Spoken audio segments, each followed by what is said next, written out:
yang ku perlu kau bahwa kami terus mengalami kehadiran-Mu di dalam hidup kami. Beri kami cinta yang lebih dan lebih lagi, cinta yang membara, seperti cinta-Mu yang begitu kuat, cinta yang begitu besar, rela untuk menebus dosa kami, terpaku di kayu salib. Terima kasih Tuhan Yesus atas setiap kasih dan pengorbanan-Mu. Terima kasih pribadi Allah Roh Kudus untuk cinta-Mu, penyertaan-Mu atas kehidupan kami. Bila saat ini Engkau datang di tengah-tengah kami, menyampaikan firman pengajaran-Mu, biar iman kami dikuatkan oleh firman-Mu yang akan menegur setiap kami, menguatkan setiap kami, sebab Engkau yang mengasihi kami. Firman-Mu berkata, barang siapa ku kasih, ia ku tegur dan ku ajar. Relakan hatimu dan bertobatlah. Berbicara di tengah kami ya Roh Kudus, kami siap mendengar. Sembunyikan hamba-Mu di balik salib kemuliaan Kristus, biar hanya Tuhan Yesus saja yang ditinggikan. Dalam nama Tuhan Yesus, semua yang percaya katakan amin. Puji Tuhan. Bapak saudara silakan duduk. Oh, sudah duduk ya. Puji Tuhan. Pertama kali kami ucapkan terima kasih kepada seluruh pelayan dan pengerja Tuhan di gereja GPSDI Grosien yang telah luar biasa melayani bersama-sama dengan kita di ibadah sore hari ini, yang saya rasakan dalam segala ketulusan kalian membuat Tuhan disenangkan. Juga terima kasih banyak kepada Bapak Gembala GPSDI Grosien Community, Bapak Pendeta Adi Syaputra, atas waktu dan kesempatannya mengizinkan kami dari tim The Wonderful Counselor Ministry di bawah naungan gereja GKKKI, Gereja Kuasa Kasih Kristus Indonesia. Tapi kami tidak bergerak dalam pengembalaan, kami lebih aktif bergerak dalam bidang penginjilan, pengajaran dan pelayanan misi, ya, sehingga kami dapat diperjumpakan dengan seluruh jemaat di tempat ini. Sungguh tadi betul yang Pak Johan dan Pak Oswan sampaikan, ya, bahwa sangat sukacita bisa berada di tempat ini, bertemu dengan Bapak Ibu Saudara. Kami rasanya dari tadi kayak membawa hati Tuhan gitu, ya. Rasanya dari tadi itu badan itu memang sungguh fisik ini nggak bisa dibohongi, badannya lelah karena memang sudah 2 kali khotbah tadi di GBI WTC Kota Wisata. Tetapi hati Tuhan yang begitu besar memenuhi tempat ini, dan juga saya merasakan Tuhan ada di sini dan hatinya tuh hendak diimpartasikan kepada gereja di tempat ini. Nanti Bapak Ibu Saudara bisa rasakan ketika menerima impartasi hati Bapak ini, hati Anda akan dibaharui lagi, rohnya akan dibaharui lagi, rohnya akan kembali menyala-nyala untuk mencintai dan melayani Tuhan. Amin Bapak Saudara. Itu yang saya rasakan, ya. Dari tadi itu gelisah saya itu cari tisu terus, bukan hanya karena berkeringat, tapi air matanya nggak habis-habis, ya. Menangis saya juga. Waduh, ini indah sekali, ya, ibadah pada sore hari ini. Nah, jadi pada sore hari ini perjumpaan pribadi dengan Tuhan Yesus itu yang paling penting, Bapak Saudara. Jangan kita kagum karena bertemu dengan seseorang, apalagi hamba Tuhan itu manusia, terbatas. Suatu hari hamba Tuhan juga bisa mengecewakan Bapak Saudara. Tapi kalau Anda nanti pastikan pulang tidak sama dengan kondisi Anda datang, yaitu Anda harus punya tekad begini, aku pokoknya harus mengalami Tuhan di ibadah sore ini. Aku pengen ketemu Tuhan. Seperti tadi Pak Johan kesaksian, ya, Yesus, Yesus, kau berarti bagiku. Oh Yesus, Yesus, kau segalanya bagiku. Kalau Anda bisa seperti itu, ya, seperti wanita yang pendarahan 12 tahun itu pengen sembuh, pengen ketemu Tuhan, sampai dia terobos untuk bisa memegang ujung jubahnya saja, dia bisa mengalami kesembuhan, mengalami pemulihan. Nah, harus punya tekad seperti itu, benar. Merindukan bisa mengalami perjumpaan pribadi dengan Roh Kudus, mengalami jamahan kasih dan kuasa Roh Kudus. Itu nanti akan mengubahkan hidup Anda, saudara. Sehingga permasalahan yang di depan mata segunung bukan berarti masalahnya hilang, tapi tiba-tiba Anda diberi kekuatan yang baru. Seperti ada damai sejahtera, sukacita yang melampaui segala akal pikiran. Kita nggak bisa ngerti loh. Biasanya kalau aku lagi melamun, kepikiran masalah itu, aku stres, aku down. Kok kali ini kok kayaknya masalahnya tetap ada, tapi seperti seperti ada kekuatan untuk menghadapi masalah itu. Nah, ini yang Anda butuhkan, kairosnya Tuhan. Waktu dan kesempatan Tuhan jangan sampai miss, jangan sampai sia-sia, jangan sampai sudah diberikan Anda tidak tangkap. Ya, sepertinya sore hari ini beberapa orang akan menerimanya. Ya, saya merasakan itu. Amin, saudara. Nah, tadi sudah dikenalkan juga kami dari tim The Wonderful Counselor Ministry ya, singkatannya TWC. Yang nama saya Cahya Nugraha dan kita ada 7 visi. Nanti sebelum pulang akan dibagikan penyekat Alkitab ya, sebagai souvenir kenang-kenangan dan sebagai reminder mengingatkan Anda kalau lihat penyekat Alkitab itu artinya ya kalau punya Alkitab dicari dong, disayangi lagi, dibersihkan dan mulai dibaca ya dengan tekun. Membaca Alkitab itu enggak selalu memaksakan diri, pokoknya aku harus baca sekian pasal dan harus mengerti. Enggak, tekun aja. Kalau dasarnya tekun dan cinta rindu, nanti Roh Kudus yang mengajarmu pelan-pelan, tiba-tiba Anda dikuatkan, tiba-tiba diberi pengertian daripada yang buru-buru atau enggak disiplin ya. Jadi saya mau tanya dengan segala hormat, saya mau tanya jemaat di tempat ini yang masih rajin setiap hari baca Alkitabnya di dalam saat teduh jam-jam pribadinya bersama Tuhan minimal 1 jam setiap hari. Siapa? Boleh angkat tangan? Yang masih setia? Puji Tuhan ya, belum ada yang angkat tangan. Gak apa-apa, itu justru jujur di hadapan Tuhan, karena orang jujur disayang Tuhan daripada kita tapi ternyata enggak ya. Jadi semoga ini bisa menguatkan Bapak Saudara untuk kembali cintai firman ya, karena firman itu segalanya. Firman itu yang mengubah hidup kita Bapak Saudara. Firman itu berkuasa untuk menyatakan kesalahan, mendidik kita dalam kebenaran ya, memperbaiki kelakuan kita juga. Itu hanya kuasa firman. Jadi jangan tidak dibaca ya. Nah, salah satu visinya tadi apa? Tentang mengobarkan api kebangunan rohani. Nah, itulah kerinduan kita. Tim TWC ini boleh diutus Tuhan dimanapun Tuhan kehendaki. Nah, tentu saja kalau di tempat yang terpencil pelosok itu kita sukacita banget, nggak tahu kenapa ya. Pernah sampai di Toraja, di Makassar, Batam, Bintan, Lampung, mana lagi ya. Pokoknya makin pelosok itu, walaupun ngeri-ngeri sedap ya di daerah Toraja waktu itu, tapi sukacitanya luar biasa ya. Banyak orang mengalami kelepasan dan dijamah dengan kuasa Tuhan. Nah, kalau sampai gereja kehilangan api kebangunan rohani, apa yang terjadi Bapak Ibu Saudara? Gereja kalau nggak punya api kebangunan rohani, yang terjadi adalah kehidupan rohani jemaatnya itu pasti biasa-biasa saja. Kehidupan rohani jemaatnya tidak akan menyala-nyala begitu kan. Kemudian api cinta mula-mulanya kepada Tuhan Yesus juga pasti memudar. Dulu waktu petobat baru, waduh getol banget. Nggak usah ditelepon sama Bapak Gembala, sudah datang di sini, nggak perlu terlambat lagi, 30 menit sudah pada duduk. Wah, itu cinta mula-mulanya masih membara. Tapi kalau lambat laun kehilangan cinta mula-mula, datang aja suka, orang Jawa bilang aras-arasan males. Kalau bisa ngepas waktunya, kalau bisa telat dikit, nggak apa-apa lah, yang penting jangan pas khotbah. Nah, itu udah pikiran-pikiran kedagingan Bapak Saudara ya. Kenapa? Ya karena kehilangan api kebangunan rohani.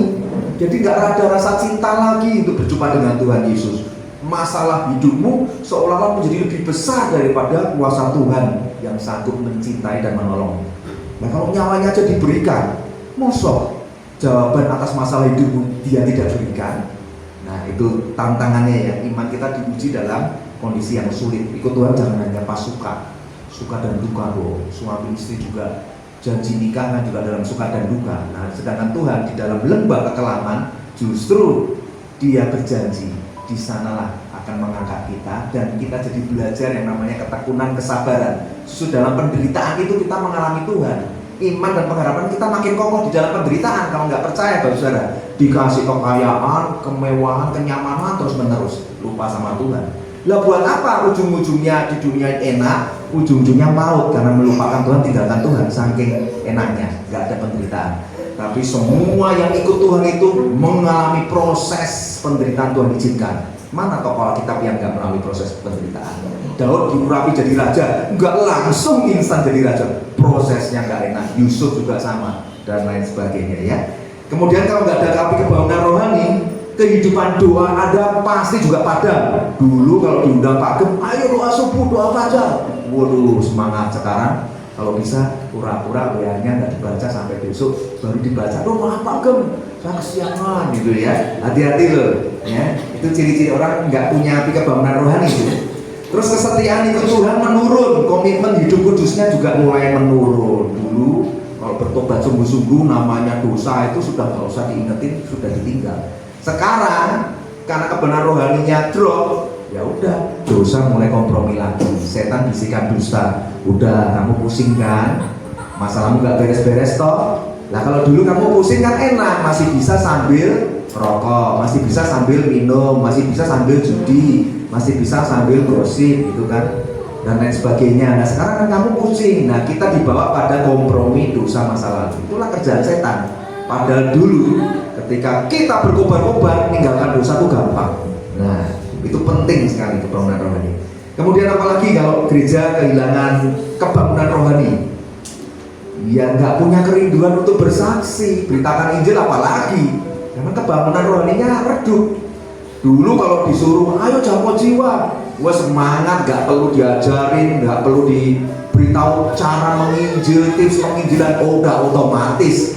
Begitu tahu bahwa oh tetangga sebelah, dulu kan dia orang Kristen, dulu rajin ke gereja. Tapi belakangan ini aku lihat dia kayaknya terpuruk, gak pernah mau datang ke gereja. Tiba-tiba kayak ada kerinduan. Cobalah aku ketok pintunya, aku mau pasang 2 telinga untuk banyak mendengar keluhannya, aku mau doain dia, dan aku mau ajak ke gereja ini. Nah itu yang dibutuhkan Bapak Saudara. Tuhan menantikan kebangunan rohani dibangun di tempat ini, tidak hanya melalui hamba Tuhan dan para pelayan, tapi jemaat Tuhan juga dipanggil untuk mau punya hati yang melayani Tuhan, khususnya mau bersaksi, beritakan Injil. Itu paling gampang yang tadi saya bilang. Kunjungi, dengarkan permasalahannya, tidak selalu hadir mampu memberi solusi, tapi punya 2 telinga, dengarkan. Orang itu kalau punya beban masalah segunung, Anda mau dengarkan permasalahannya, bebannya berkurang 50%. Tidak usah banyak nasihat, tidak usah banyak mendikte orang. Dengarkan saja dengan tulus. Dia menangis, ikutlah menangis dengan tulus. Dia bebannya sudah terangkat. Nanti Anda dipimpin Roh Kudus meringankan bebannya. Dan tugas Anda cukup doakan, kuasa Tuhan yang bekerja. Penginjilan itu seperti itu, yang paling sederhana. Bersaksi itu sederhananya seperti itu, saudara. Ya, dulu ada giat dan semangat. Kenapa sekarang memudar? Nah, berarti kehilangan api kebangunan rohani. Oleh sebab itu, nanti Bapak Saudara ya, kalau masih aktif di handphone, punya sosmed, sosial media, punya YouTube dan segala macam, nanti Anda bisa gunakan waktu-waktu luang Anda itu untuk buka YouTube dari TWC Ministry. Anda bisa ketik TWC Ministry, itu banyak khotbah-khotbah seri pengajaran dan penginjilan. Dan ini penting-penting sekali untuk Anda belajar, Bapak. Kenapa? Karena sudah banyak gereja Tuhan yang meninggalkan pengajaran-pengajaran yang begitu penting. Gereja sekarang ini banyak mengajarkan pengajaran yang praktis, khotbah-khotbah motivasi yang lucu-lucu. Aduh, Bapak Saudara, mimbar ini mimbar yang kudus, tempat Tuhan mau datang berbicara di tengah-tengah umatnya. Kalau hamba Tuhan nggak persiapan, terus khotbahnya tentang yang lucu, bikin Anda ketawa, sebetulnya lebih baik panggil stand up comedy. Betul, Tuhan akan sedih sekali kalau mimbar yang kudus tidak digunakan untuk beritakan pengajaran firman Tuhan. Nah, nanti Anda bisa buka di YouTube Bapak Ibu Saudara, ketik TWC Ministry. Saya bocorin aja beberapa judul pengajaran yang penting untuk Anda dengarkan. Yang pertama, judulnya dosakah aku bila tidak beritakan Injil. Nah pasti belum pernah dengar ya, jangan-jangan malah baru tahu. Loh, emang kalau nggak beritakan Injil itu dosa? Jadi judulnya itu, dosakah aku bila tidak memberitakan Injil. Saya bocorin aja jawabannya dosa. Jadi Anda jangan kaget kalau suatu hari ketemu Tuhan dan Tuhan nanya, sejak kamu jadi orang percaya, sudahkah kamu beritakan Injil dulu? Sudahkah kamu bersaksi bagiku? Nah, karena kita diutus jadi saksi. Kita diselamatkan ini dengan cuma-cuma, dengan pengorbanan yang besar. Surat hutang dosa dipaku di kayu salib di tubuh Yesus. Setiap cambukan demi cambukan itu menggambarkan cinta Tuhan yang begitu besar. Ya, jadi jangan sampai kita merasa, wah, aku nggak pernah tahu kalau ada panggilan bersaksi dan beritakan Injil. Nah, sekarang sudah diberitahu. Kalau sudah diberitahu, mulai berdoa minta Tuhan kembalikan kerinduan itu. Karena bersaksi dan beritakan Injil itu bukan soal hebat dan kemampuanmu, bukan kuat gagahmu, Bapak Saudara, tapi kerinduanmu, kemauanmu, ketaatanmu. Soal skill, kemampuan nanti Tuhan tambahkan dengan sendirinya. Banyak orang bingung, sibuk mau belajar ini itu, yang nggak melangkah-melangkah. Karena yang dibutuhkan tinggal kemauan, ketaatan, kerinduan. Itu saja ya. Kemudian nanti ada judul khotbah Tetelestai, Anda juga akan bisa belajar kenapa Tuhan Yesus di kayu salib berseru tetelestai, sudah selesai. Itu ada artinya apa? Misi Tuhan sudah selesai di kayu salib, dan beliau mengutus Anda sebagai orang percaya melanjutkan misinya di bumi ini. Itu bicara tentang amanat agung juga ya. Kemudian ada judul khotbah di Kaios Katalepo Ermos, tentang orang benar ditinggal Tuhan di padang gurun. Nah, kita harus belajar karena ada dua kelompok domba ya, 99 domba orang benar dan satu domba yang hilang. Nah, Tuhan Yesus mencari domba yang hilang, tapi dengan kegelisahan hatinya dia tinggalkan 99 domba yang gambaran orang benar itu ditinggal.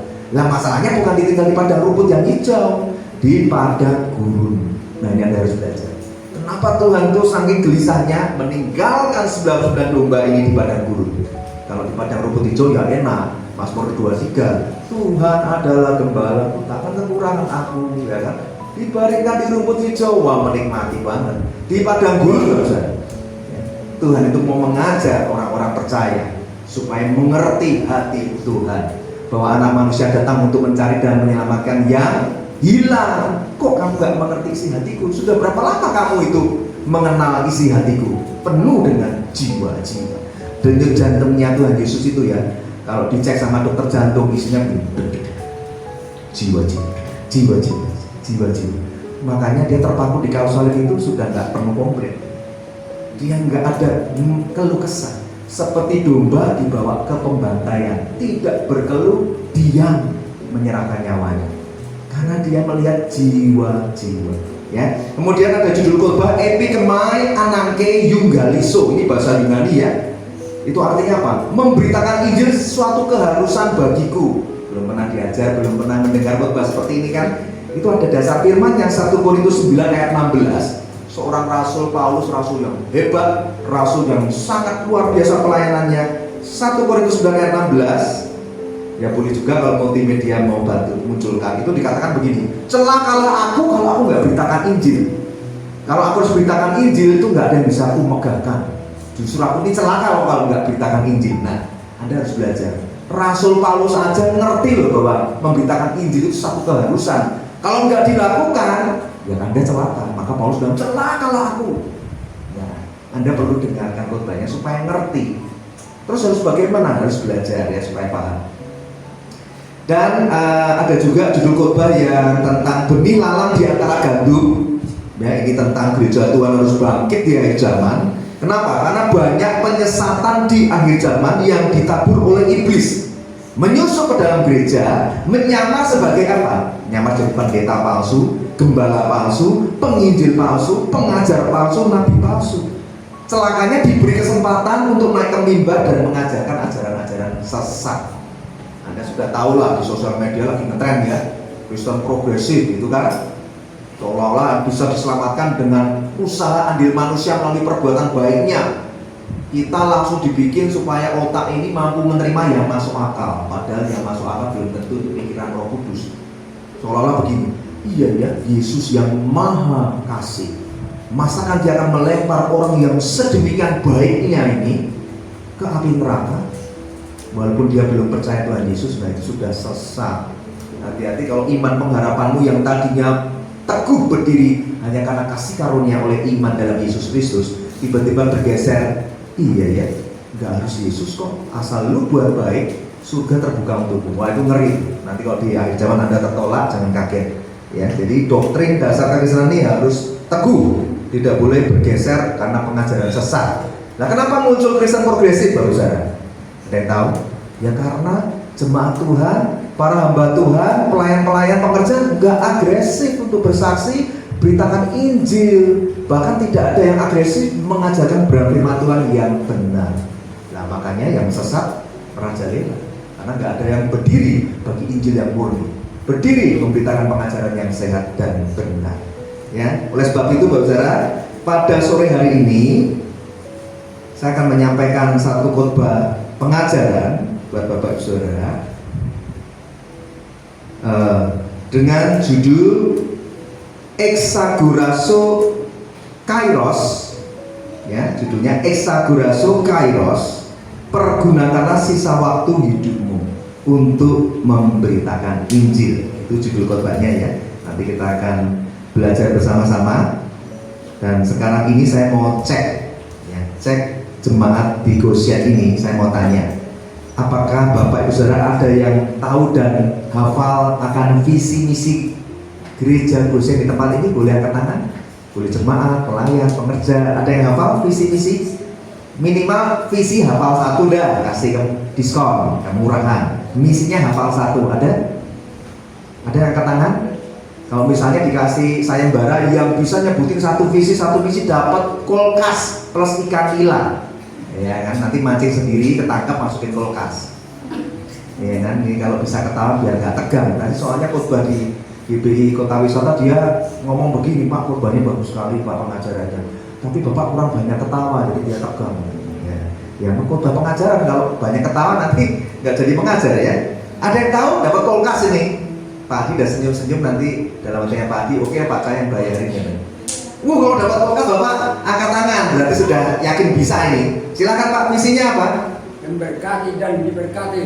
Memberkati dan diberkati. Saya cek dulu, salah Pak. Salah. Ya kan, salah nggak apa-apa. Bapak jangan berkecil hati, tapi Pak Adi langsung puji Tuhan kulkasnya nggak jadi ya kan? Oke, ada lagi yang mau coba? Di sekolah TK. Namun sekolah TK? Oh nggak ada Pak, itu implementasi. Oke, saya bacakan ya Bapak Saudara. Visi Gereja Goshen membangun jemaat kudus, membangun jemaat misioner, yaitu jemaat yang melahirkan jemaat. Tuh isinya aja keren banget, saya sampai terharu. Gereja melahirkan gereja. Ya nggak bisa kalau dikerjakan Pak Adi sendiri, butuh Bapak Ibu Saudara ini loh. Mau nggak? Anda jangan bilang, Pak aku ini cuman, aduh Pak, nggak lihat potongan saya, potongan aja suruh melihat, nggak lihat model saya Pak, mana mungkin dipakai Tuhan. Nah itulah, suka mengkerjakan diri sendiri kayak Musa. Mana mungkin aku nggak bisa ngomong Tuhan pakai, Tuhan tetap pakai. Ya jadi hati-hati. Kisah Para Rasul 4 ayat 13, ya tiba-tiba muncul, tiba-tiba dia bantu munculkan. Nih kalau Anda suka bilang, Pak aku mana bisa Pak orang kayak begini dipakai Tuhan. Nih supaya Anda melek mata jasmani dan rohaninya. Tuhan itu nggak cari orang hebat, Tuhan nggak cari yang potongan modelnya Anda yang harus rapi, keren, ganteng. Enggak, Bapak Ibu Saudara. Ya, dikatakan apa? Kisah Para Rasul 4 ayat 13. Ketika sidang itu melihat, kalau nggak salah ya, ketika sidang itu melihat keberanian Petrus dan Yohanes dan mengetahui bahwa mereka itu cuma orang biasa yang tidak terpelajar di ranah mereka, dan mereka mengenal keduanya sebagai pengikut. Tuh, Petrus dan Yohanes itu jangan Bapak Ibu lihat, ketika dia jadi rasul yang berhasil, nyala sebelumnya kan nelayan, orang biasa nelayan ketemu Tuhan yang saya yakin Bapak Ibu Saudara lebih pinter. Zamannya mereka 2000 tahun yang lalu emang ada sekolah SD, TK, PAUD? Nggak ada Bapak Saudara. Keahliannya cuma nelayan, bikin pancing, bikin jaring, kenal arah mata angin. Dan sama pagi dari siapan kolam disuruh mempelajari teknik mancing, ya kan. Kalau udah dapat nilainya jangan lupa hubungi, kirim ke kami, tapi yang sudah dimasak, ya. Waktu di ngelantur ya, biar nggak ngantuk ya. Jadi Bapak Saudara tahu ya bahwa Petrus dan Yohanes itu dikenal sebagai orang biasa atau orang luar biasa? Orang biasa, terpelajar atau tidak terpelajar? Nah, saya mau tanya jemaat di tempat ini, angkat tangan yang merasa, Pak, saya ini orang yang biasa dan tidak terpelajar. Loh, itu 2000 tahun yang lalu sudah ada yang mewakili.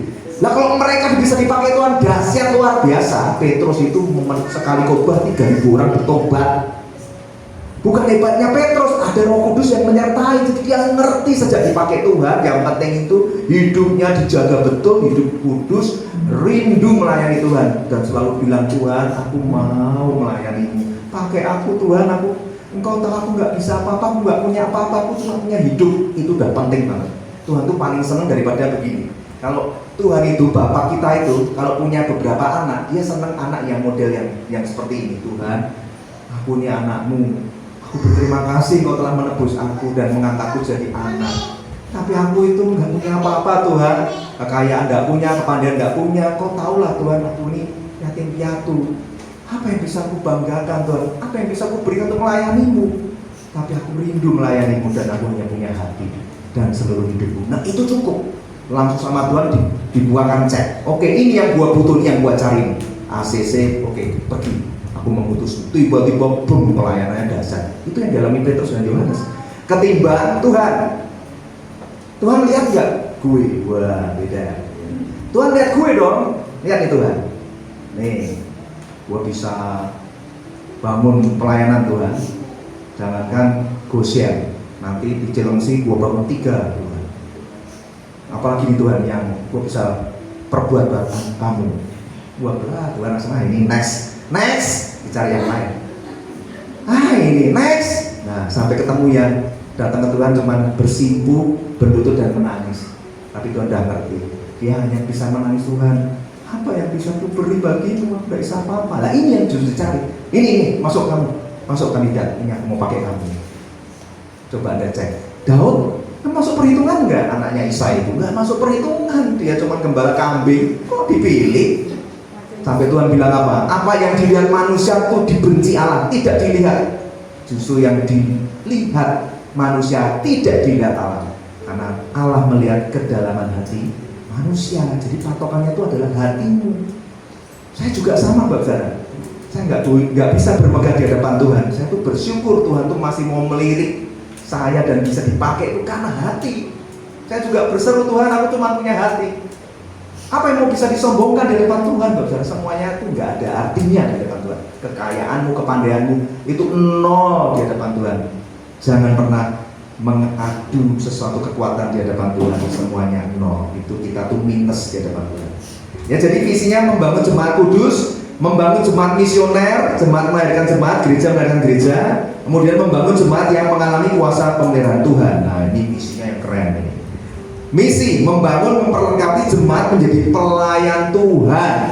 Ya, jadi saya pengen suatu hari kalau Pak Adi membuka kesempatan kami hadir lagi melayani, saya pengen jemaat ini berjanji di hadapan Tuhan, kursi yang kosong tolong.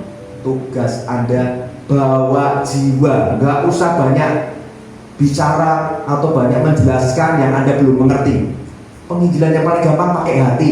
Melihat orang kesusahan, buka telinga, dengerin curhat, dengerin nangis, ikut menangis, ikut berempati, doakan aja. Yuk Bu, minggu ke gereja Goshen ya, nanti Ibu sama-sama didoakan. Ibu dikuatkan dengan saudara-saudara seiman. Dan perhatian sederhana itu membuat kursi ini penuh.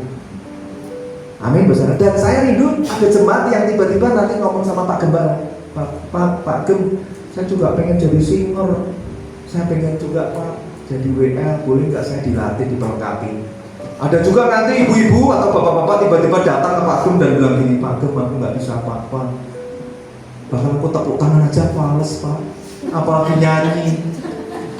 Nah nanti Pak Ade kan pusing, tapi aku rindu melayani. Waduh disuruh apa ya, nanti Pak Gem diberi hikmat. Oke, ibu bapak bisa senyum nggak? Coba saya lihat, wih senyumnya Pepsodent. Oke, kalau ibadahnya jam 4, bapak ibu datang jam 3:15 ya, ngapain? Sudah disiapkan, nanti jemaat datang disapa dengan senyuman, katakan selamat datang di rumah Tuhan, Tuhan memberkati. Itu pelayanan loh. Nah, Anda harus rindu melayani, penyambutan itu juga penting. Anda peduli, pokoknya kalau dari hatimu membuat Tuhan itu disenangkan. Jangan melayani karena motivasinya keliru, bukan untuk menyenangkan hati Tuhan. Karena ingin dipuji manusia, karena mengharapkan sesuatu. Ya Tuhan jadi biasa-biasa aja, ya. Karena kita tuh berhutang dan kita nggak mampu membayar hutang kita di hadapan Tuhan. Layanilah dengan tulus dari apa yang ada padamu. Tuhan nggak minta kamu punya apa, kamu ada apa, enggak. Ya udah yang ada padamu. Cuma punya tubuh, pakaian aja nggak banyak Tuhan. Ya hatimu itu yang dicari, bukan apa yang ada padamu. Ya jadi misinya membangun, memperlengkapi jemaat menjadi pelayan Tuhan. Nah ini keren ya. Jadi saya merindu jemaat nanti ada yang rindu mulai daftar volunteer mau jadi pelayan. Bisa multimedia, bisa bagian bersih-bersih, rapiin kursi, itu pekerjaan mulia. Justru pekerjaan pelayanan yang nggak banyak orang mau, Anda mau, itu mulia. Jangan merebut pelayanan yang banyak mau. Biarkan mereka yang memang merasa punya bakat, talenta, dan karunia silahkan diberi. Tapi kalau ada tahu nggak punya apa-apa ya sudah, beri apa yang Anda bisa. Dan saya beri kisah nyata ya. Ini khotbahnya saya mengalir loh saudara. Kalau mengalir itu biasanya selesai jam 9 malam, gimana ya? Loh kok lemes ini? Oh nggak apa-apa, puji Tuhan, yang penting ikan nila bisa kita tangkap bersama-sama ya. Iya, ini soalnya belum masuk topik, tapi kok saya rasa Roh Kudus suruh saya cerita terus. Ini saya beri satu kesaksian kisah nyata. Nah, semoga Bapak Saudara nggak nangis, saya pun juga nggak menangis ya kalau cerita ini. Di suatu ketika ada sebuah gereja yang Bapak Gembala itu sedang menggalang dana karena gerejanya sedang renovasi.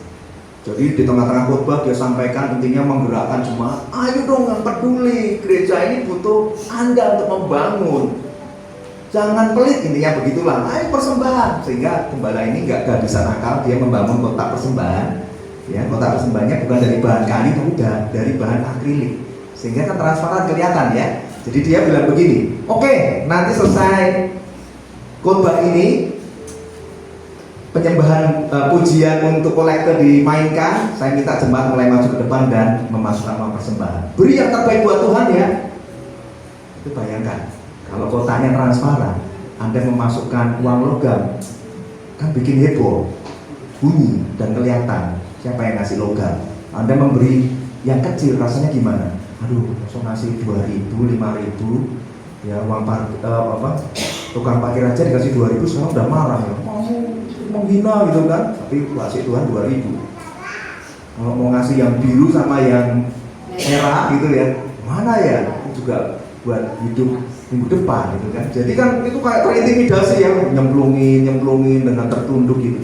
Tiba-tiba ada seorang pemuda, dia hanya tertunduk, semua udah selesai. Pemuda itu karena terintimidasi juga mungkin ya, tuh nggak maju gimana, kalau maju juga nggak ada yang bisa dimasukkan ke kotak persembahan.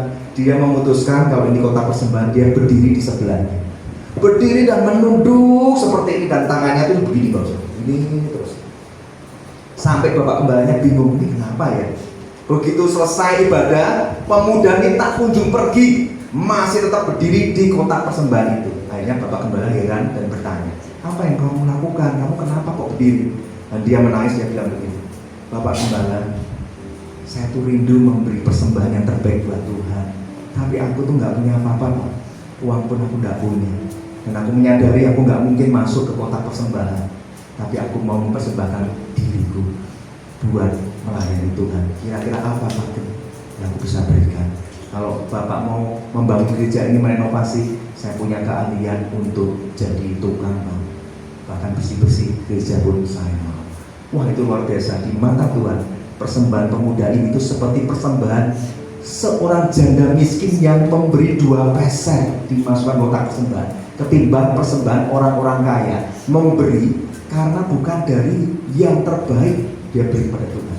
Maka Tuhan bilang apa? Memuji persembahan janda 2 peser tadi.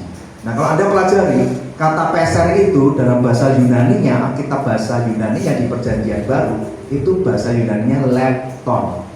Artinya apa lepton itu? Mata uang terkecil. Anda bayangkan di Indonesia aja gocap aja nggak laku ya, minimal cepet kan uang logam. Jadi di zaman janda itu Anda bisa bayangkan, dia cuma punya 2 peser lepton, uang paling kecil itu tinggal itu aja. Dia berikan semuanya, seluruh nafkahnya dia persembahan kepada Tuhan. Maka Tuhan bilang apa? Ini persembahan janda ini yang sangat menyentuh hatinya, persembahan yang terbesar di hadapan Tuhan. Amin, saudara. Nah, sekarang setelah tahu visi dan misi, misinya belum semua ya tadi ya, membangun, memperlengkapi jemaat jadi pelayan Tuhan. Misinya sebesar ini, harusnya jadi pelayan punya kerinduan. Buktikan pelayananmu itu setia atas Goshen ini, dan Anda suatu hari bisa diskusi dengan Bapak Gembala, Pak, boleh nggak Pak aku diperlengkapi Pak untuk bisa jadi hamba Tuhan? Kalau Anda siap diutus, mungkin Bapak Gembala akan membuka cabang Goshen mungkin di Padang atau di Riau atau dimanapun ya, karena gereja ini siap untuk mengutus hamba Tuhan di tangan Injil, dan misinya juga diutus dan mengutus ya. Jadi berbahagialah gereja ini, visi misinya bagus sekali saudara, tinggal bagaimana kita menjiwainya dan menjalankannya. Nah, sekarang saya mau tanya, ada yang tahu nggak arti Goshen? Angkat tangan. Saya nggak tanya Pak ya, saya riset sendiri arti Goshen dan saya mendapatkan arti yang menarik. Mungkin bisa berbeda dari apa yang Bapak Gembala dapat. Tapi saya mau tahu jemaat di sini ada yang tahu? Jangan hanya tahunya, kamu melayani di mana? Di KPSDI Goshen Community. Apa artinya Goshen? Ya pokoknya Goshen yang di Cilengsi itu loh. Udah mulai nadanya tinggi karena nggak mampu jelaskan ya. Harus mengerti, ada yang tahu arti Goshen? Wah, harus disemangati ya. Kalau tadi dapat kulkas, nggak ada yang bisa. Sekarang dapat ikan nila. Wah, nggak ada yang mau kalau ikan nila nih pagi. Ya, jadi Goshen itu adalah artinya ya, drawing near, bahasa Inggris itu. Arti Goshen adalah mendekat kepada Allah, duduk diam di bawah hadirat Allah, hati melekat kepada Allah, itu Goshen. Mazmur 91 ayat 14. Sungguh hatinya melekat kepadaku, maka aku akan meluputkannya, aku akan membentenginya, sebab ia mengenal namaku. Bila ia berseru kepadaku, aku akan menjawab, aku akan menyertai dia dalam kesesakan, aku akan meluputkannya dan memuliakannya. Dahsyat banget arti Goshen itu. Semoga betul ya Bapak Pendeta Hadi ya. Itu Goshen. Dan arti yang kedua, saya tampilkan dua arti aja ya. Arti yang kedua adalah tempat yang istimewa di mata Tuhan, itu Goshen, di mana ada perlindungan dan penyertaan Allah yang dinyatakan. Itu saya ambil dua arti. Tapi buat saya yang sangat berkesan Goshen itu adalah tentang yang mendekat pada Allah, duduk diam di bawah hadirat Allah, hatinya melekat kepada Allah. Kalau nama ini sudah dipilih, harus dijiwai dan harus benar-benar minta sama Roh Kudus. Tuhan, kalau nama gereja tempatnya Goshen, aku nggak mau, hatiku nggak melekat padamu. Aku mau duduk diam dekat hadirat Allah. Amin. Lukas 10 ayat 38 sampai 42. Lukas 10 ayat 38 sampai 42. Ini kita bisa mulai mengerti yang disebut Goshen itu ya seperti kisah ini. Kisah Maria dan Marta yang ayat 38. Ketika Yesus dan murid-muridnya dalam perjalanan, tibalah ia di sebuah kampung. Seorang perempuan yang bernama Marta menerima dia di rumahnya. Perempuan itu mempunyai seorang saudara yang bernama Maria. Maria ini duduk dekat kaki Tuhan dan terus mendengarkan perkataannya. Sedang Marta sibuk sekali melayani. Ia mendekati Yesus dan berkata, Tuhan, tidakkah Engkau peduli bahwa saudaraku membiarkan aku melayani seorang diri? Suruhlah dia membantu aku. Nah, Anda mulai bisa mengerti. Tetapi Tuhan menjawab apa? Marta, Marta, engkau khawatir dan menyusahkan diri dengan banyak perkara, tetapi hanya satu saja yang perlu. Maria telah memilih bagian yang terbaik yang tidak akan diambil dari padanya. Nah, di sini Anda bisa mengerti prinsip Goshen itu sudah terjadi di kisah Maria dan Marta. Apa yang terjadi? Maria itu memilih apa? Duduk dekat kaki Tuhan. Ngapain duduk dekat? Mendengarkan perkataannya. Dan ternyata sikap Maria ini yang membuat Tuhan disenangkan. Dan Tuhan bilang apa? Maria memilih yang terbaik, tidak akan diambil dari hidupnya. Nah, kalau Anda cek di Alkitab bahasa Yunaninya, Maria duduk dekat kaki Tuhan dan mendengar perkataannya. Kata perkataannya itu dalam Alkitab bahasa Yunani itu artinya logos. Apa tuh logos? Perkataan Tuhan, firman pengajaran Tuhan, itu logos. Jadi kalau Anda melihat, oh Tuhan itu lebih senang lihat Maria duduk diam dekat Tuhan, mendengar Tuhan mengajar, mendengar Tuhan berkata-kata. Ya, makanya Anda kalau di tengah-tengah ibadah ini harus punya sikap yang hormat kepada Tuhan. Sekalipun Tuhan tidak Anda lihat saat ini, tapi percayalah, hadiratnya ada di sini. Roh Kudus pun melayang-layang ketika pemberitaan firman ini disampaikan. Harus punya sikap hati seperti Maria, duduk diam, mendengar Tuhan berkata-kata. Oleh sebab itu, tadi kan saya bilang, kalau mimbar yang kudus dipakai oleh hamba Tuhan hanya untuk guyonan, khotbah motivasi, khotbah bercanda, Anda bisa bayangkan. Hamba Tuhan itu jubirnya Allah, juru bicaranya. Kok berani-beraninya memakai mimbar untuk bukan khotbah tentang pengajaran dan isi hatinya. Wah, itu ngeri itu. Suatu hari akan menerima penghakiman yang cukup besar dari Tuhan ya, karena dia tidak mengerti prinsip ini. Nah, sedangkan Marta apa? Marta itu malah memilih sibuk sekali melayani. Nah, kata melayani bahasa Alkitab Yunaninya itu diakonia. Maka praktek-praktek gereja kan ada pelayanan diakonia kan. Nah, bukan berarti diakonia nggak bagus, nggak penting dan nggak perlu ya. Tetapi ingat skala prioritas bahwa di mata Tuhan, di tengah-tengah ibadah seperti ini, bicara tentang mimbar yang kudus ini adalah bicara tentang kita harus sikap hormat mendengarkan Tuhan berbicara di tengah-tengah kita melalui mulut hamba-hambanya yang sedang mengajar. Dan itu menyenangkan hati Tuhan. Ketimbang kita merasa gini, merasa hebat, merasa sudah banyak melayani Tuhan. Ngapain sih harus dengerin khotbah-khotbah yang pengajaran begitu panjang lebar, bikin pusing, bikin ngantuk. Yang penting aku udah melayani dari pagi loh ini. Capek ini Tuhan. Ya, itu kurang lebih kayak Marta nih. Mulutnya tuh mengeluh, menyalah-nyalakan Tuhan. Tuhan, udahlah itu khotbahnya jangan yang rumit-rumit. Suruh aja dia praktek pelayanan langsung, bisa cuma ngomong ya, kurang lebih begitu ya. Hati-hati. Ya kenapa? Karena Tuhan bilang kalau pengen ngerti hati Goshen kayak apa tuh hatinya Maria. Hatinya melekat kepada Tuhan. Bukan karena kita sibuk melayani ya. Jadi tempatkan prioritas yang benar ya. Baru semuanya pelayanan kita tuh menyenangkan dari Tuhan. Bukan menyenangkan memuaskan diri kita sendiri. Karena kita sibuk melayani senang, tapi giliran kita Tuhan mau bicara di tengah-tengah gerejanya, kita malah ngantuk, mulai gelisah, melihat jam terus, pantatnya panas ya. Kalau udaranya memang panas ya, pantatnya panas karena gelisah. Ini kapan selesainya ini? Wah Pak Gembala ini salah undang orang ini. Besok di blacklist Pak, jangan diundang lagi ya. Kurang lebih begitu. Bersungut-sungut marah. Sikap hatinya kayak Marta gitu ya. Tapi saya yakin di sini semuanya baik ya. Karena selesai khotbah kan kita akan makan ikan nila tuh. Dia yang ngomong yang disuruh tangkap ya. Oke, sekarang kita masuk ke firman Tuhan. Wah, ini sudah berapa menit ya baru masuk firman Tuhan? Ya, kita masuk ke dalam tema pengajaran yang exagorazo kairos, yang artinya pergunakanlah sisa waktu hidupmu untuk memberitakan Injil. Saya undang kita bangkit berdiri. Kita baca Efesus pasal 5 ayat 14 sampai 17 ya. 3 ayat saja untuk pengajaran firman Tuhan pada sore hari ini. Efesus 5 ayat 14 sampai 17 kita baca bergantian ya. Saya baca ayat 14 dan selanjutnya Bapak Ibu Saudara.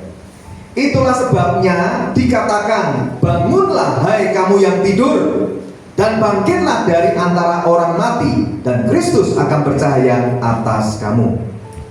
Karena itu bagaimana kamu hidup, jangan seperti orang bawel, seperti orang anak farid. Dan pergunakanlah waktu yang ada, karena hari-hari ini adalah jahat. Sebab itu janganlah bodoh, tetapi sadar supaya kamu tidur. Amin. Silahkan duduk saudara. Ini 4 ayat yang sangat luar biasa. Jadi arti kata exagorazo kairos itu berasal dari 2 suku kata, exagorazo dan kairos. Itu ada di Alkitab bahasa Yunani Perjanjian Baru dari Efesus 5 ayat 16 tadi. Nah, arti exagorazo kalau di Alkitab Anda kan diterjemahkannya hanya kata pergunakanlah. Ya, ayat 16 kan pergunakanlah waktu yang ada. Nah, kata pergunakanlah itu bahasa aslinya exagorazo. Padahal arti exagorazo itu tidak hanya pergunakanlah. Arti lengkapnya kalau Anda belajar firman Tuhan, exagorazo itu artinya begini: pergunakanlah waktu, tebuslah kembali waktu dengan sebaik-baiknya. Itu exagorazo. Kemudian kairos itu artinya waktu Tuhan, kesempatan Tuhan. Ya, jadi pergunakanlah waktu, Efesus 5 ayat 16 bahasa asli Yunaninya exagorazo kairos. Nah, jadi arti lengkapnya, saudara, adalah seperti ini. Oh, sebentar, kita belajar Alkitab versi terjemahan bahasa Inggrisnya ya. Karena kekayaan terjemahan itu bisa membuat kita jadi mengerti pengajaran-pengajaran yang makin lengkap dan utuh. Efesus 5 ayat 16 dari Alkitab King James Version, ya kita sedikit belajar Inggris ya. Dikatakan begini, redeeming the time because the days are evil. Artinya begini, tebuslah waktu karena hari-hari ini adalah jahat. Kalau bahasa Inggris Alkitab yang versi NIV, New International Version, dikatakannya lebih lengkap lagi. Dikatakan begini, making the most of every opportunity because the days are evil. Artinya begini, pergunakan setiap kesempatan sebaik-baiknya karena hari-hari ini jahat. Nah, saya merangkum semua kekayaan arti ini. Jadi artinya exagorazo kairos secara lengkap adalah begini ya. Setelah tahu bahasa Yunaninya, setelah tahu bahasa Inggrisnya, kalau mau diartikan lengkap, saya sudah rangkumkan buat Bapak Saudara. Tapi kalau di lembaga Alkitab kan nggak mungkin ditulis selengkap itu. Jadi hanya ditulisnya sederhana, pergunakanlah waktu yang ada. Nah kalau kita nggak belajar, nggak mengerti makna yang begitu dalam, ini artinya exagorazokairos adalah di sisa waktu hidupmu segeralah pergunakan setiap waktu dan kesempatan yang Tuhan masih berikan kepadamu untuk Anda kerjakan dengan sebaik-baiknya, dengan cara menebus kembali setiap waktu dan kesempatan yang telah Anda buang dengan sia-sia. Nah, semoga ingat ya. Saya ulangi ya, exagorazokairos itu arti lengkapnya begini: di sisa waktu hidupmu segera pergunakan setiap waktu dan kesempatan yang Tuhan masih berikan kepadamu untuk Anda kerjakan sebaik-baiknya dengan cara menebus kembali setiap waktu dan kesempatan yang telah terbuang dengan sia-sia. Nah, jadi kalau bicara waktu itu ada dua arti dalam bahasa Yunani-nya, kronos dan kairos. Apa itu kronos? Kronos itu adalah waktu yang sering kita amati, hari demi hari, jam demi jam, menit demi menit, detik demi detik. Seperti sekarang jam terus berputar, seperti Anda sekarang sedang gelisah, oh banyak lama yang kapan selesainya, itu kronos ya. Tapi kalau kairos itu bicara waktu Tuhan, bicara momentumnya Tuhan, bicara kesempatan Tuhan berikan, dan itu datangnya nggak bisa diprediksi, bisa setahun sekali, bisa 5 tahun sekali, bisa seumur hidupmu hanya datang sekali. Dan ketika Anda lewatkan begitu saja, belum tentu datang lagi. Bisa jadi Anda terlewatkan kairos Tuhan yang begitu besar. Ya, nanti aplikasinya saya beritahu ya. Jadi di sisa waktu hidup Anda ini, kalau Tuhan masih izinkan Anda masih hidup, pergunakanlah segera untuk menebus kembali, membayar kembali semua waktu dan kesempatan, kronos dan kairos yang Tuhan sudah berikan kepada Anda untuk Anda kerjakan dengan sebaik-baiknya, tapi telah Anda sia-siakan. Jadi saya terdorong memberi contoh aplikasi begini. Nggak tahu apa, mungkin ada orang yang mengalami. Kalau Anda punya hubungan di tengah keluarga Anda sedang rusak, ya saya nggak tahu siapa ya. Saya hanya terdorong menyampaikan aplikasi ini. Kalau hubungan dalam keluargamu ada yang rusak, mungkin suami istri, mungkin orang tua anak, mungkin anak mantu, mungkin mertua mantu, dan Tuhan sudah berkali-kali melalui mulut para hambanya memberikan Anda perintah untuk berdamai, untuk mengampuni, untuk memperbaiki hubungan, tapi Anda abaikan, berarti Anda kehilangan dua, kronos dan kairos. Kehilangan waktu karena terus berjalan, sedangkan hidupmu kan juga makin tua, dan Anda tidak jaminan kan, tidak jaminan yang muda ini nggak akan mati dulu kan, nggak ada yang bisa jamin. Kronos itu juga ngeri Pak. Anda sudah membuang kronos dan kairos, di mana detik itu kalau Anda taat sebenarnya akan terjadi mujizat kemudian yang luar biasa.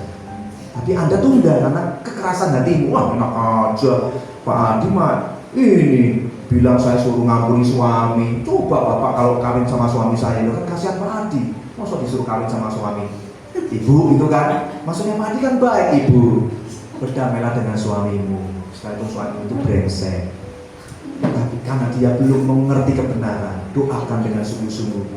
Kebaikan hatimu, kerendahan hatimu akan menolong suamimu untuk berbalik dan mengenal Tuhan. Di dalam penderitaanmu Tuhan akan nyatakan kasih dan kuasa. Wah enak aja Pak Adi, berarti Anda sudah kehilangan kairos ya. Jadi jangan terus berharap, oh siapa tahu 5 tahun lagi ada. Ya, belum tentu datang. Tahu-tahu hatimu sudah mengeras ya, hati-hati ya. Jadi contohnya begini, kasih aplikasi. Kalau Anda diberi tugas dalam waktu 30 hari untuk mengangkat 1 karung pasir dari luar ditaruh di dalam gereja, karena mungkin Pak Adi akan renovasi gitu ya. Terus Anda berpikir begini, nanti aja lah, aku nyantai dulu. Kan masih dikasih waktu 1 bulan memindahkan 1 karung pasir masuk ke tempat ini. 1 hari 1 karung pasir, tugasnya seperti itu. Anda tunda 20 hari, nganggur-nganggur aja, nyantai-nyantai aja. Terus Anda jangan berpikir bahwa sisa waktu Anda yang 10 hari itu berarti Anda tinggal mengerjakan 1 hari kan 1 karung, terus Anda hanya kerjakan 10 karung. Pak Adi akan komplain, loh aku kan kasih kamu tugas selama sebulan pindahkan 30 karung pasir ini. Caranya mah 1 hari 1 karung, atau terserah kamu. Loh kalau kamu nganggur, malas-malasan, buang waktu sia-sia, kamu nggak taat dengan perintahku ini, tinggal 10 hari. Loh kok enak aja kamu pindahkan hanya 10 karung pasir. Jangan dong, jangan 10 karung pasir dong, tapi 20. Satu hari harusnya berapa? Kalau 10 hari berarti 3, supaya selesai semua pekerjaannya. Kan Anda buang waktu 20 hari. Itu ilustrasinya. Anda mulai renungkan, selama ini sudah banyak yang dibuang apa aja nih? Kronos dan Kairos di waktu hidupmu ini. Tebuslah kembali, bayarlah kembali waktu dan kesempatan yang sudah Anda buang dengan sia-sia sejak Anda hidup sampai hari ini. Di sisa waktu hidup Anda saat ini, segera pergunakan setiap waktu dan kesempatan yang Tuhan masih berikan kepada Anda dengan cara menebus kembali setiap waktu dan kesempatan yang telah Anda buang dengan sia-sia. Ya, saya beri contoh begini, kalau Anda misalnya lahir tahun 1974, kemudian Anda bertobatnya di tahun 2007, berarti Anda sudah usia 33 tahun. Dari lahir, bertobatnya 33 tahun kemudian di tahun 2007. Berarti 33 tahun sebetulnya Anda sudah membuang banyak waktu dan kesempatan. Betul ya? Tapi sejak Anda bertobat sampai tahun sekarang 2024, ternyata Anda juga hanya jadi orang Kristen, orang percaya yang begitu-begitu saja. Suam-suam kuku, Kristen KTP, Kristen agamawi, nggak sungguh-sungguh ikut Tuhan. Anda sudah buang waktu berapa banyak? 17 tahun. Ya, dari 74 ke 2007, 33 tahun baru kenal Tuhan, bertobat. Sejak bertobat sampai sekarang 17 tahun juga enggak melakukan apa-apa buat Tuhan. Itu gambarannya. Anda sudah membuang waktu 17 tahun sejak Anda jadi orang percaya. Nah, kalau di Mazmur 90 ayat 10 dikatakan masa hidup kami itu 70 tahun, jika kami kuat 80 tahun. Nah, ini ada seorang yang mencoba ngasih ilustrasi yang menurut saya ini lucu, menarik, dan memang sepertinya ini benar ya. Jadi dia menghitung begini, perjalanan hidup seorang percaya hingga usia 70 tahun. Dia rangkum seperti ini. Untuk tidur menghabiskan waktu 23 tahun ya. Jadi ini dia menghitung kalau orang percaya sampai umur 70 tahun. Setelah dia rangkum, ternyata orang yang usianya sampai 70 tahun ini dipakai waktunya dihabiskan hanya untuk tidur selama 23 tahun. Untuk bekerja dihabiskan waktu 16 tahun. Untuk datang beribadah cuma setengah tahun. Untuk nonton 8 tahun. Untuk makan dan minum 6 tahun. Untuk jalan-jalan liburan 6 tahun. Untuk refreshing dan bersantai 4,5 tahun. Mengalami sakit 4 tahun. Untuk berpakaian 2 tahun. Kesimpulannya 93,6% dari waktu hidupnya sudah dia habiskan hanya untuk memuaskan keinginan dagingnya sendiri. Bahkan 5,7% dia pakai untuk menjalani hidup dalam kondisi sakit. Jadi tersisa hanya 0,7% dari sisa waktu hidupnya yang diberikan kepada Tuhan. Anda sekarang mulai sadar, jangan buang waktu dan kesempatan yang Tuhan sudah beri dengan sia-sia. Nah, tapi faktanya nih, di akhir zaman ini kan memang banyak banget orang percaya yang telah menyia-nyiakan waktu dan kesempatan yang Tuhan berikan di sisa hidup mereka. Banyak yang menyia-nyiakan. Nah, sekarang yang penting Anda, kita abaikan orang lain. Khusus untuk jemaat Goshen, coba Anda renungkan. Sudah berapa banyak waktu dan kesempatan yang selama Anda hidup sampai hari ini sudah terbuang dengan sia-sia? Coba renungkan. Sudah Anda buang dengan sia-sia di hadapan Tuhan. Contoh membuangnya gimana? Dengan kedagingan dan dosa yang terus Anda jalani. Itu contoh yang pertama. Itu membuang waktu dan kesempatan yang sia-sia. Anda harusnya hidup melayani Tuhan, hidup dipakai Tuhan dengan luar biasa. Tapi karena kedagingan Anda terus kompromi dalam dosa, membuat pemakaian Allah dalam hidupmu terhambat, tertunda, bahkan bisa berhenti. Contoh Saul diurapi Tuhan, akhir hidupnya mati, bunuh diri lagi, nggak ada glori dalam hidupnya. Padahal dipakai Tuhan, dipilih Tuhan juga, diurapi Tuhan juga. Hati-hati, jangan sia-siakan waktu dan kesempatan yang Tuhan beri. Sekarang cek ya kondisinya, sudahkah Anda jadi orang percaya lahir baru? Coba, siapa di tempat ini yang merasa, Pak, saya orang Kristen sejati, saya sudah lahir baru, boleh angkat tangan? Nah, puji Tuhan, ada 1 orang, 2, yang lain mungkin bingung ya, lahir baru apa ya? Maksudnya aku udah gede gini dilahirkan lagi kayak Nikodemus ya, bertanya ya. Nah, jadi buat Anda yang berkata bahwa iya saya sudah lahir baru, ngecek kebenaran Anda mengangkat tangan itu dengan mudah dikasih pertanyaan ini. Kalau Anda sudah berkata Anda sudah orang Kristen lahir baru, Anda harus menjawab jujur pertanyaan ini. Sudahkah Anda betul-betul meninggalkan dosa-dosamu? Atau masih adakah satu dosa yang Anda simpan rapat-rapat, masih betah Anda hidupi di dalam dosa itu? Jadi kalau orang Kristen masih betah tinggal dalam dosa, hidup di dalam dosa, menikmati dosanya, itu ciri-ciri belum lahir baru. Nah, mulai cek ya, dosanya apa Pak? Tolong dijelaskan. Usah jelaskan banyak banget, nanti kita pulang jam 11 malam. Saya kasih contoh yang paling gampang aja.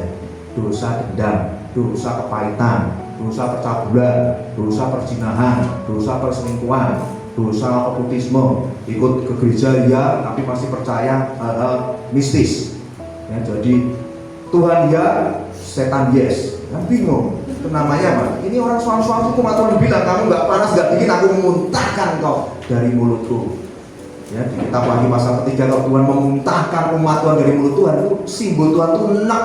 Kamu cintaku cuma setengah hati, kamu nggak ada bedanya sama Yudas Iskariot. Ikut Tuhan cuma separuh hati, separuhnya diserahkan pada setan dan dunia ini. Hati-hati saudara ya. Jadi kalau Anda ngecek, wah betul Pak, ini masih ada dosa yang satu ini sulit Pak. Nah tapi sulit Anda nikmati ya, berarti Anda belum lahir baru. Karena Tuhan kan mengejar hatimu. Kecuali Anda bilang, Pak saya sebetulnya udah nggak pengen tapi saya jatuh. Nah itu Anda masih disebut lahir baru. Nah untuk belajarnya kita buka 1 Yohanes 3 ayat 9 supaya ngerti perbedaannya ya. 1 Yohanes 3 ayat 9 supaya Anda tidak tertuduh, loh Pak kalau sempat jatuh dalam dosa artinya belum lahir baru. Enggak ya, kita belajar 1 Yohanes 3 ayat 9. Setiap orang yang lahir dari Allah tidak berbuat dosa lagi, sebab benih ilahi tetap ada di dalam dia, dan ia tidak dapat berbuat dosa karena ia lahir dari Allah. Tuh lihat ya, orang Kristen lahir baru bisa jatuh dalam dosa enggak? Ya bisa, kan dia masih manusia belum sempurna. Tapi bedanya dia nggak akan berlama-lama tinggal dalam dosa-dosanya, dia nggak akan menghidupi dosanya, dia nggak akan menikmati dosanya. Yang ada perasaan bersalah, aduh Tuhan, kok aku jadi begini ya? Ini kan dulu dosa kebiasaanku yang lama, Tuhan ampuni, aku nggak jaga hati. Kenapa kok bisa begitu? Karena Roh Kudus, benih ilahi ada di hidupmu, dan dia mengerjakan pertobatan, mengejar nuranimu untuk bertobat. Jangan keraskan hatimu, jangan bikin nuranimu tumpul. Kalau nuranimu tumpul, Roh Kudus sudah nggak bisa membuat Anda sadar dan bertobat. Firman Tuhan yang keras pun nggak bisa membuat Anda bertobat. Ingat baik-baik, ini tadi nggak saya sampaikan di TBI BTC.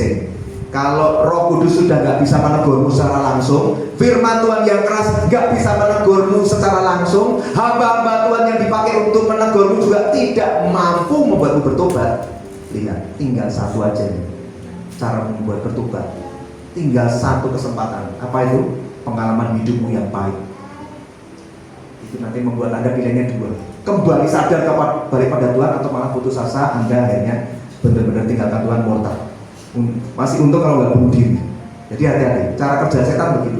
Terus keraskan hati, nanti tinggal pengalaman hidupmu yang buruk itu yang akan menjadi dipakai Tuhan untuk mempertobatkan hidupmu. Kalau nggak bisa ditegur dengan level yang sederhana. Nah jadi jangan kerasan hatimu kalau Roh Kudus berkata-kata, karena dia menyayangimu. Maka tadi saya bilang yang dikasihi Tuhan itu harus relakan hati dan mau bertobat. Orang yang kukasihi, dia kutegur dan kuhajar. Kalau saya puji Tuhan, daripada orang yang kukasihi tidak kutegur, tidak kuhajar, tiba-tiba di penghakiman terakhir langsung dihukum, dilempar api neraka, lebih ngeri. Lebih baik kita itu jatuh ke tangan Allah yang Maha Kasih dan Maha Adil. Kalau kita sungguh-sungguh percaya, kita nggak akan mengalami penghukuman, tapi akan terima penghakiman. Nggak apa-apa dihakimi, tapi kan nggak terima hukuman, karena Tuhan sudah tanggung hukum kita.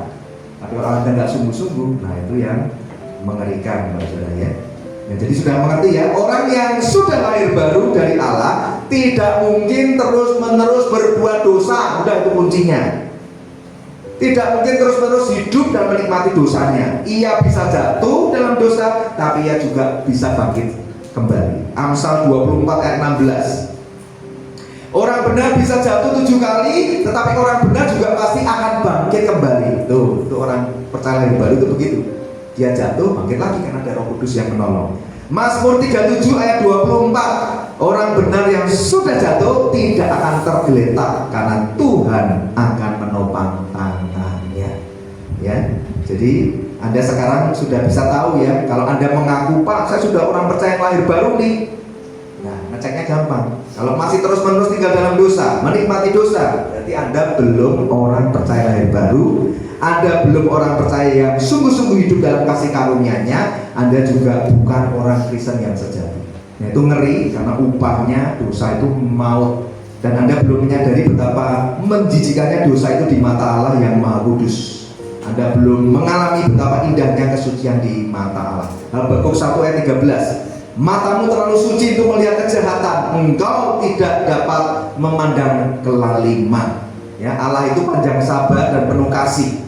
Tetapi pada saat yang sama, Allah juga yang Maha Suci, Maha Kudus, Maha Adil. Sehingga kemahasucian Allah itu tidak mungkin bisa bersatu dengan dosa. Dan keadilan Allah itu pasti menghukum dosa. Jadi Anda jangan belajar sepotong-sepotong. Hanya bilang Yesus itu penuh kasih. Salah, Yesus itu Maha Kasih, tapi Maha Suci dan Maha Adil. Ingat baik-baik itu. Kemahasuciannya nggak mungkin menyatu dengan dosa-dosamu kalau Anda nggak mau bertobat. Kemahaadilannya pasti menghukum dosa. Ya, jadi hati-hati. Ayatnya di mana? Nahum 1 ayat 3. Tuhan itu panjang sabar dan besar kuasa, tetapi Ia tidak sekali-kali membebaskan dari hukuman orang yang bersalah. Tuh, udah jelas ya firman-Nya. Nah, jadi sekarang bagaimana nih saudara? Kalau kita harus menggunakan waktu sisa hidup yang ada ini, jangan kita gunakan untuk memuaskan hawa nafsu, tapi panggilan pertobatan supaya Anda terima kairosnya Tuhan. Karena kairos Tuhan itu datangnya nggak bisa diduga, nggak bisa diprediksi, bisa setahun sekali, 5 tahun sekali, bisa seumur hidup sekali, bisa jadi nggak datang lagi. Itu sangat mengerikan. Kalau sampai kairos Tuhan berhenti dalam hidupmu, wah itu udah keputusasaan yang besar. Kenapa? Karena kalau Tuhan di pihakmu, firman Tuhan ngomong apa? Bila Tuhan di pihakmu, siapa lawanmu? Jawabannya apa? Yang nggak ada. Siapa yang berani lawan Tuhan? Pencipta alam semesta, pencipta dunia, pencipta manusia. Tapi kalau Tuhan jadi musuhmu, siapa yang menolongmu? Nah, ya, jadi saudara, pergunakan waktu yang ada, karena hari-hari ini sungguh sudah masuk hari-hari yang sangat jahat. Kasih orang semakin dingin. Orang rela membunuh orang lain hanya untuk paham-paham yang keliru. Ya, jadi kita harus berhati-hati.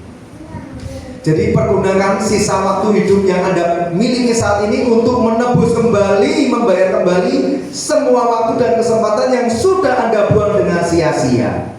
Apa contohnya? Waktu dan kesempatan yang Anda buang sia-sia. Yang pertama, kesempatan untuk mendengar Injil dan diselamatkan. Berapa banyak orang diinjili, diabaikan begitu saja. Itu kairosnya dan hilang berkali-kali. Yang kedua, panggilan pertobatan. Mungkin khotbah ini khotbahnya nggak enak, terlalu keras. Tapi kalau ini Tuhan mengasihimu, ya jangan keratkan hati. Bisa jadi nanti kesempatan selanjutnya belum tentu ada hamba Tuhan yang menyuarakan pertobatan. Dan Anda anggap baik-baik saja jalan hidupmu. Padahal di mata Tuhan penuh kekejian, penuh kejahatan, penuh kesia-siaan. Hidupmu dibuang dengan sia-sia. Panggilan pertobatan diabaikan. Kairos Tuhan yang mau datang menyatakan mujizat pertolongan pemulihan hidupmu tidak juga Anda ambil. Ya. Apalagi kehilangan apalagi yang sia-sia ini. Menerima mujizat pemulihan hubungan dalam keluarga, kesembuhan, kelepasan, kemerdekaan. Banyak orang loh yang terus kompromi. Ada kesempatan punya di doa kelepasan diabaikan. Dia masih tarik menarik dalam dirinya. Ah, sayanglah, ini kan jimat ini luar biasa ini yang nemenin gua nih kalau kerja. Ya, saya pernah bersama tim pelayan di satu gereja ya. Waktu itu saya mengkhotbahkan dosa aku belajar tidak memberitakan Injil. Ketika panggilan altar call, saudara, saya sampai kaget sekaget-kagetnya karena hampir semua jemaatnya bermanifestasi. Yang ibu yang muntah-muntah, pelepasan muntah-muntah. Yang bapak-bapaknya tiba-tiba muncul itu manifestasi roh jahatnya. Sampai bingung itu.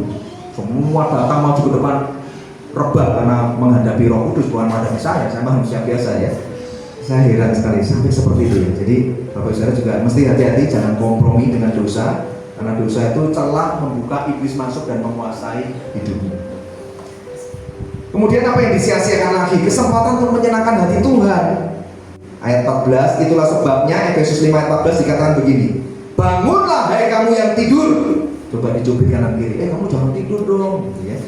Bangunlah hai kamu yang tidur, dan bangkitlah di antara orang mati, Kristus akan bercahaya atas kamu. Ini maksudnya apa nih? Orang Kristen soang-soang kuku, ayo bangun. Kristen agamawi, Kristen KTP, ayo bangun. Ayat 15, karena itu perhatikan dengan seksama bagaimana kamu hidup. Jangan jadi seperti orang bebal, tapi orang arif.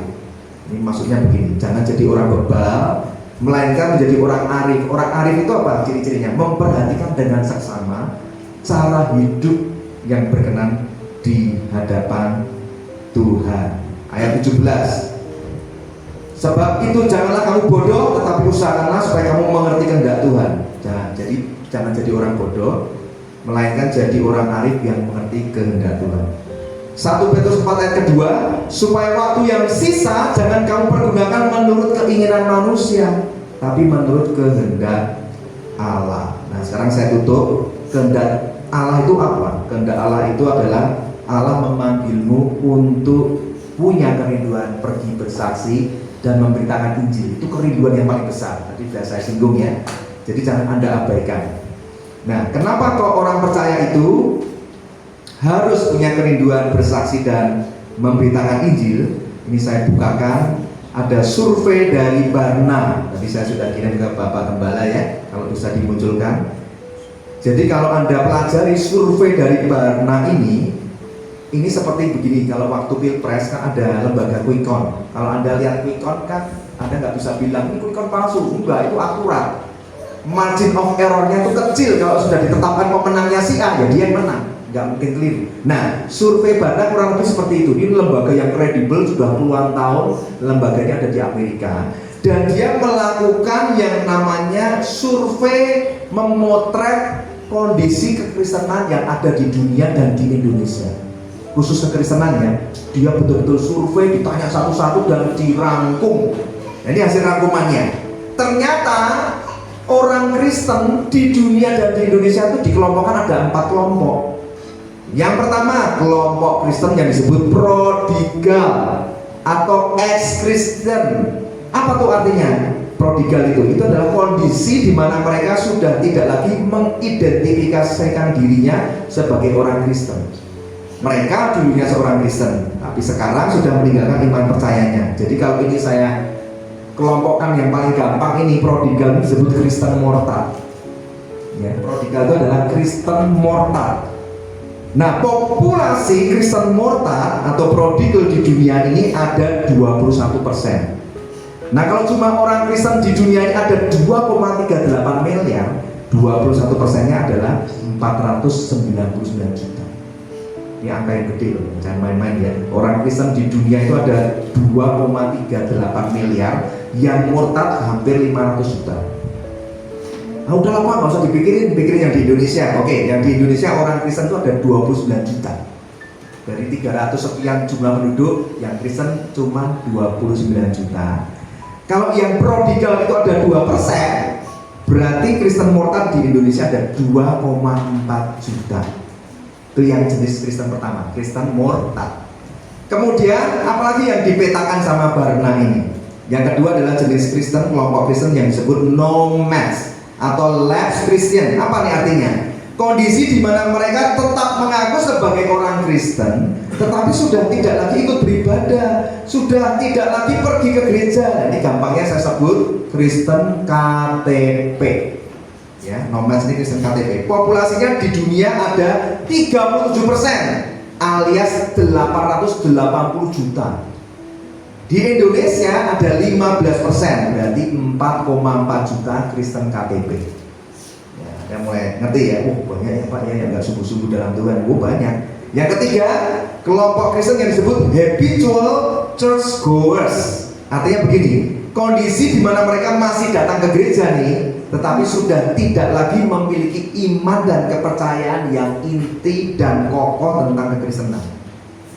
Mereka sangat mudah bercampur dengan nilai-nilai dunia, ya, apalagi tradisi masuk di dalamnya, paham-paham liberalisme, paham-paham penyesatan itu juga ikut dia percaya. Ini disebut Kristen agamawi suang-suang kuku. Di dunia ada berapa? 30%, berarti sekitar 714 juta Kristen agamawi suam-suam buku. Di Indonesia yang paling sedih banyak banget. Ada 64%, berarti 18,5 juta ini Kristen agamawi suam-suam buku.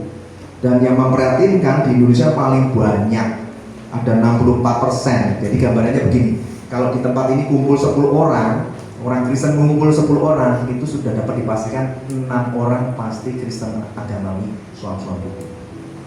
Ngeri ya.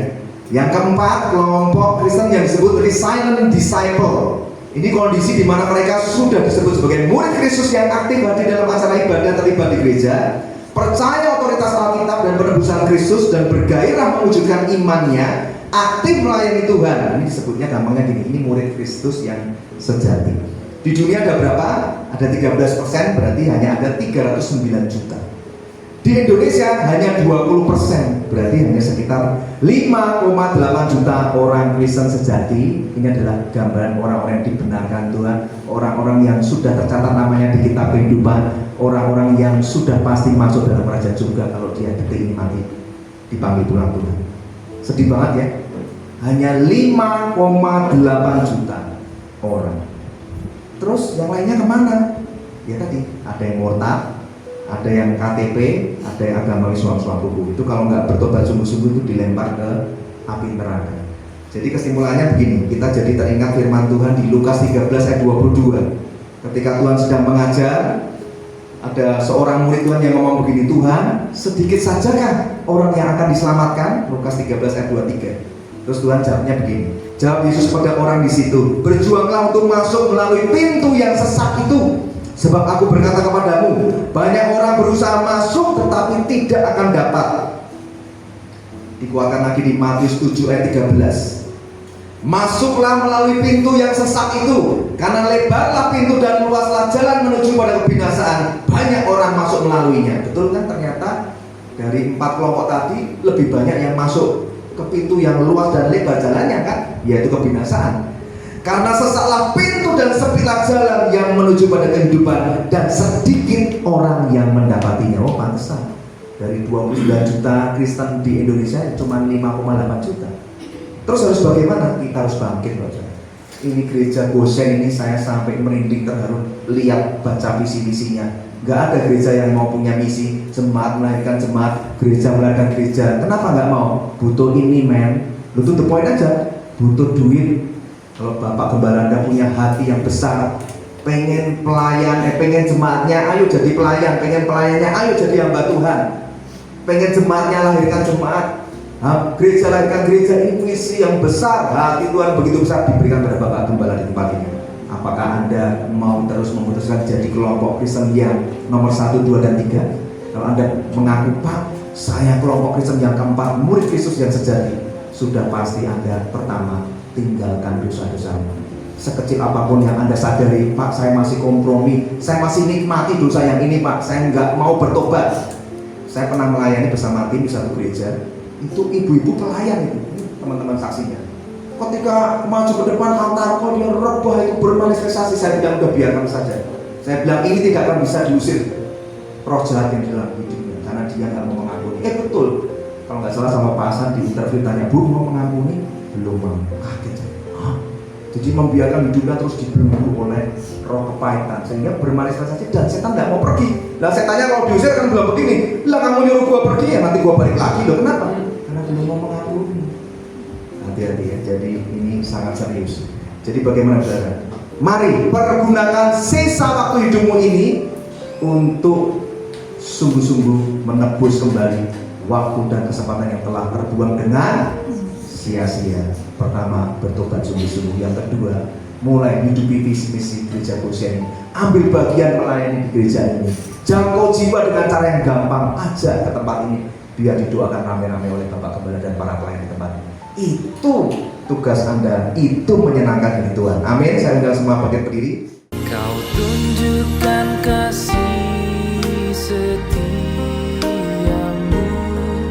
Kau menyediakan